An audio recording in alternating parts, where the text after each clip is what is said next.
up here.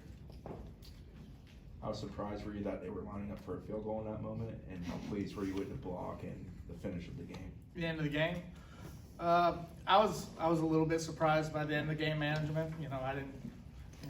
Typically those aren't things that happen in those type of games.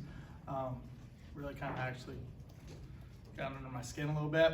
I was glad that we were able to block it and bring it back for a touchdown. And sometimes when you do those types of things, you get what you get. And I was proud of our guys for finishing. We talk about finishing all the time in everything that we do. And for our guys, especially ones that aren't typically out there in those field goal block scenarios, to have the opportunity to execute, block it, then for Quinn to be able to go down, scoop and score, it was a fitting way for the game to end. That was Liam, right? Yeah, Liam got some push. Hester got some push. I mean, it was a low kick too, but they both did a good job of getting some push. And then Jabril was able to keep it alive, and Q was able to scoop and score. And it was good for those guys in that opportunity, because they don't get a ton of opportunities like that to go take advantage of it. Yeah, and I was going to just ask about just did you have to give them the encouragement going out there that this play matters, or do you think that they just had that? No, I mean, during the timeout, we obviously had the opportunity to talk to them, which helped, because I would say that there was absolutely guys on that field goal block unit that's never lined up to block a field goal before in practice or in a game. So, having that opportunity to kind of talk them through, they all know the scheme. It's something we put in spring ball and fall camp. How often they've had an opportunity to do it is probably almost none, like I said, for some of them. But they went out and they did a pretty good job. And we had a little bit of a misalignment, but for guys who have never done it before, for that kind of energy and effort, and all they're looking for is an opportunity at that point in time. They're looking for a chance to put something on tape that is going to be something that opens coaches' eyes, or just their first opportunity to play. So I was really proud that the way they approached it, and I thought it was a good, like I said, statement to finish the game. Brendan? And then the response from the entire team after the score felt almost cathartic, given what had happened early in the game. I guess, what did you see from out of the team in that moment? Well, one of the things about this particular team, and I know it's probably been said by all the coaches that have been up here talking before, but we do have a really close team.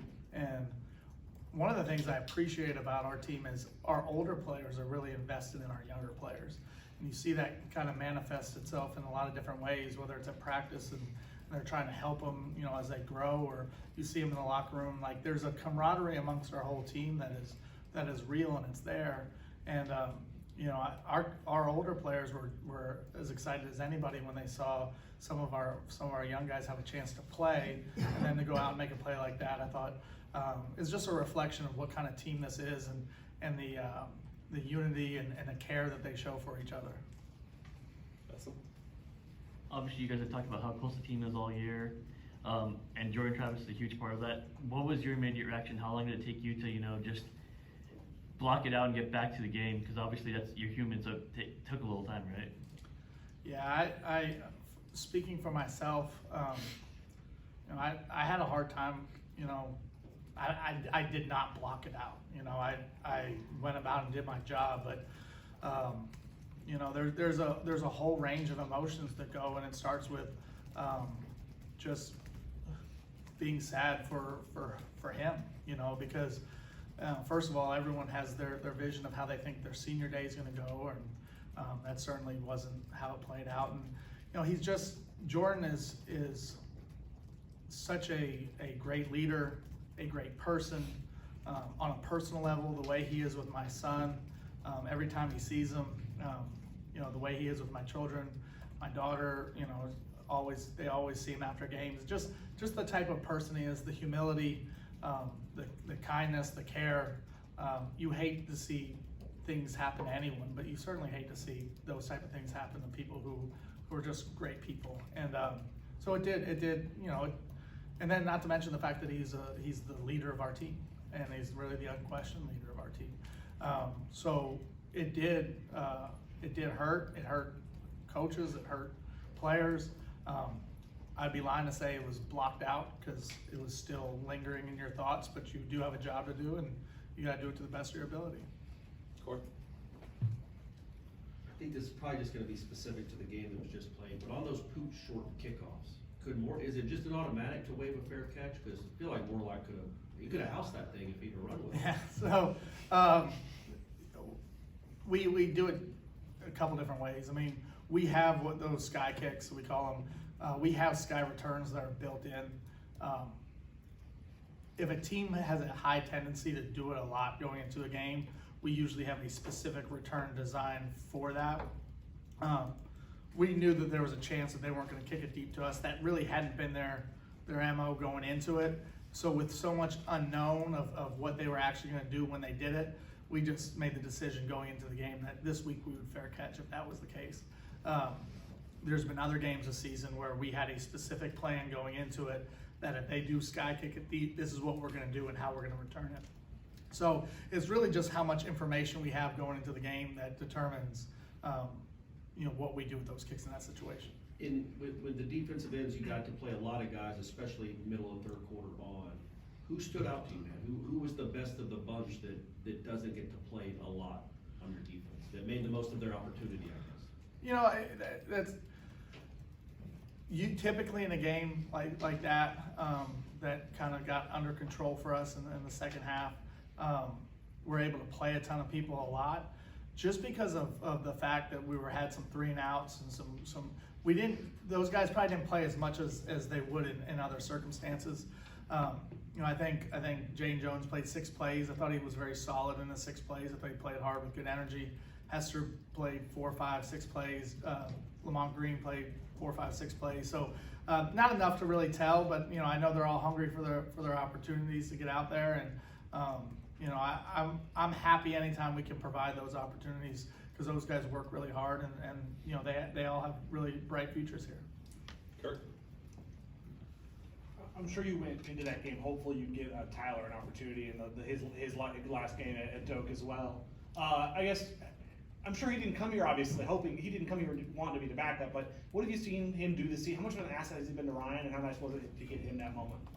Well, I mean, the way Tyler has handled himself since he's gotten here has been tremendous. He knew coming into it, I'm always very clear and upfront with how things are, that it would be a competition, and Ryan understood that as well. And like any competition, there's going to be somebody that wins and somebody that doesn't.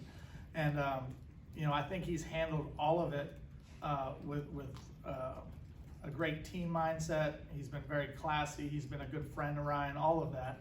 And he's been a supportive teammate. And I did want to get him an opportunity to go out there, because unlike other positions on the field, you can't just kind of free sub, your kickers. And that we were able to have the opportunity to get him a kick, regardless of what happens in the future.